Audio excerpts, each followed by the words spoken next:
might be a little bit shaky today, but yeah, I'm just looking at me. Had put it up on YouTube before. It's May 1976. I think it's the second last month of manufacture. XB GT Falcon 4-door. Just looking at some new wheels I got for it. 17 by 8s. I've been having a bit of trouble getting tyres to suit my old 14-inch 12 slotters, so they're shelved, and I'll just keep them in the shed. And got some more, a better selection of tyres. Got Bridgestone, what do they call them? Bridgestone Terenzas. They seem like a nice tyre to drive on. 45 profile, 235 45s. Had this car now heading for 17 years. Body wise, it's a pretty good old car, non-restored car. Just a quick look inside. I don't know how that'll pick up. It's all just original inside. It's a 4-speed top loader in it now, short shaft top loader. It was a factory automatic when I bought it 17 years ago. It was a manual, so just left it that way. Yeah, really just not a lot I've really done to this car. Body wise, a couple of little bits of rust just down at the bottom of the guards there. Had the guards off, and I just tidied it up in under here, just cleaned it really. All in the vents here, had all this off and guards off, and all the plenum and the vents that normally rust out in this car. Because this car, you've got to realise, is only 20 odd years old when I got it. And yeah, so all that's, the car's never been in the wet. I would have driven the car 4 times in the wet in 17 years, and I only wash it every couple of years now.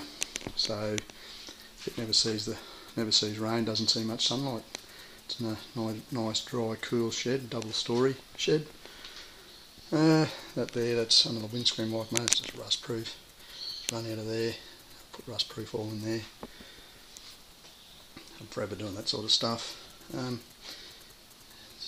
I've got the engine stroked, the Scat 4340 crank, and SRP forged pistons, H-beam rods.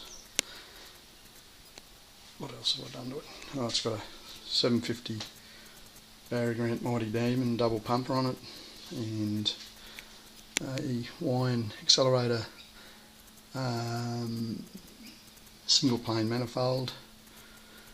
The distributor's been re-graphed by a performance guru down not far from where I live. He's been drag racing since the early 60s. He's into his late 70s now.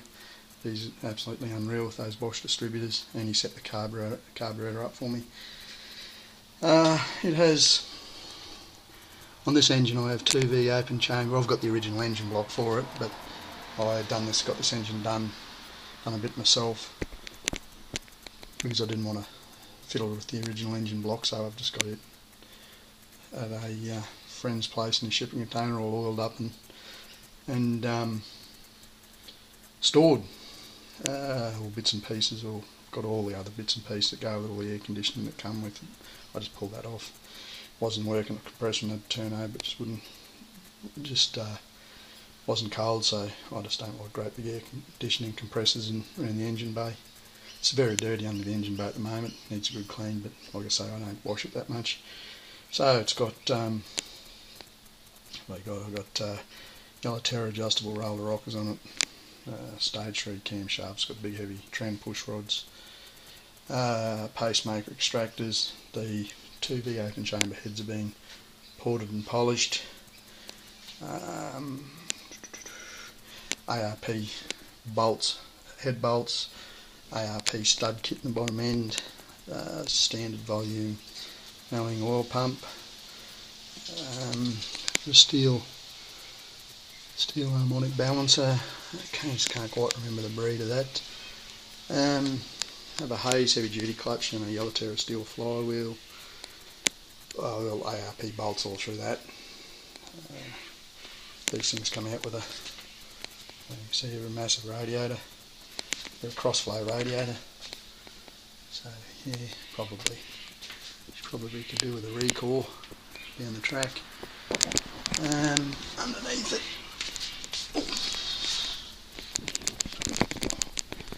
have a high energy sump.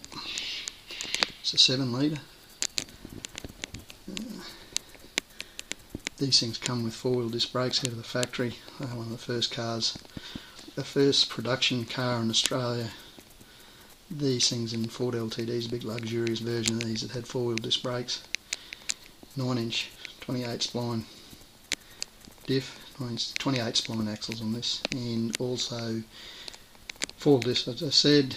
And they have factory tramp rods that go from the diff housing bracket there and the diff housing to the underbody of the car on the top side, all rubber bushed and everything.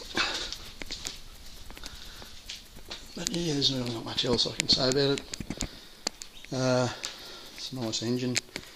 When I got George Wegener to tune it, he's with all the cam specs I gave him. It's got stage 3 camshaft. Cam specs and everything, he says it should be a genuine 380 to 400 horsepower. With the specs that I gave him. And I know driving it's a very nice engine to drive. It's very torquey. You don't actually have to rev it much.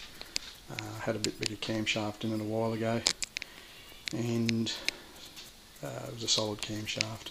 This one's hydraulic, and yeah, it wasn't as good down low. It was still good on the street, but this one,